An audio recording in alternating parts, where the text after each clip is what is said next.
Ultime épisode de notre série de la semaine consacrée à ces passionnés qui font vivre à leur manière le département des Vosges. La direction Saint-Dié-des-Vosges, où trois amis ont créé il y a 10 ans Trainland, un musée animé du petit train qui se dévoile sur 500 mètres carrés avec pas moins de 1200 locomotives et wagons. Grégory Boileau et Éric Bertrand sont vos chefs de gare pour l'occasion. Bienvenue dans un autre monde, un univers miniature où chaque détail a son importance. Ici, il faut ouvrir grand les yeux pour observer tous ces trains qui circulent dans des décors plus vrais que nature. Un voyage en Suisse, un autre en Angleterre, en Allemagne ou aux États-Unis. Un tour du monde ferroviaire, unique en son genre. J'ai retrouvé des trains que j'ai vus chez moi, que mon père avait. Voilà, ça fait rêver, ça nous fait repartir quand on était petit. Cet univers, c'est celui de Trainland. Un musée animé du train où l'on découvre l'évolution du transport ferroviaire, de la fin du 19e siècle jusqu'à nos jours. Un voyage sur les rails que l'on doit à ces trois passionnés.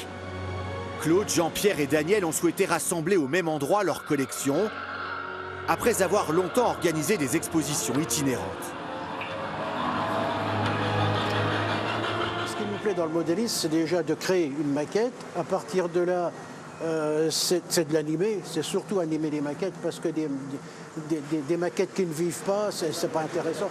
Ça permet en même temps de pouvoir leur expliquer donc les maquettes, la construction des maquettes, la fabrication des locomotives.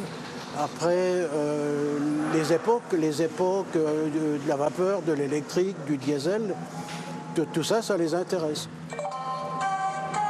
Pour lancer ce projet, les trois amis créent une association en 2015. Le musée, lui, est inauguré un an plus tard grâce à des dons privés.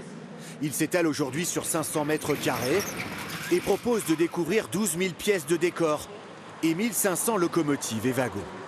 On nous dit toujours que vous êtes toujours en train de jouer, mais non, on ne fait pas que jouer quand même, hein. On répare, on est dans la technicité. Ce qui nous plaît aussi, c'est la technicité, c'est-à-dire être dans la mécanique. Tous collectionnent depuis près de 50 ans, notamment Daniel, le président de l'association. Chez lui, son sous-sol est rempli de petits trains, de décors et de trésors en tout genre. Voilà. Donc ça, ce sont des vraies locomotives à vapeur. Donc on a une chaudière, ça crée de la vapeur et ça va fonctionner avec les pistons qui sont ici, les cylindres. Voilà. C'est aussi à son domicile que se trouve l'atelier du musée. Car Daniel est en quelque sorte le chef mécanicien. C'est lui qui répare les décors cassés, les wagons défaillants, les rails déformés. Il fabrique aussi certaines locomotives. Des pièces uniques qu'il réalise entièrement à la main et qui lui demandent entre 500 et 800 heures de travail. C'est du laiton soudé, donc soudé à l'étain. Et donc on va reprendre le plan du constructeur, donc le vrai plan du constructeur de la vraie locomotive, et on va diminuer toutes les dimensions par 32 pour avoir l'échelle 1/32e. Donc on aura exactement, avec le plan constructeur, on aura exactement tout le détail de la vraie locomotive. Une passion envahissante qu'il fallait absolument partager avec le grand public.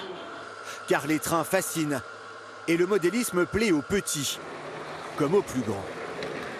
Les gens, ils retombent un petit peu en jeunesse, ils retrouvent leur train dans le temps. Il y a beaucoup de personnes âgées qui reviennent, ils ont des trucs qui leur reviennent. Ah ben oui, dans le temps, j'avais ça, j'avais ça.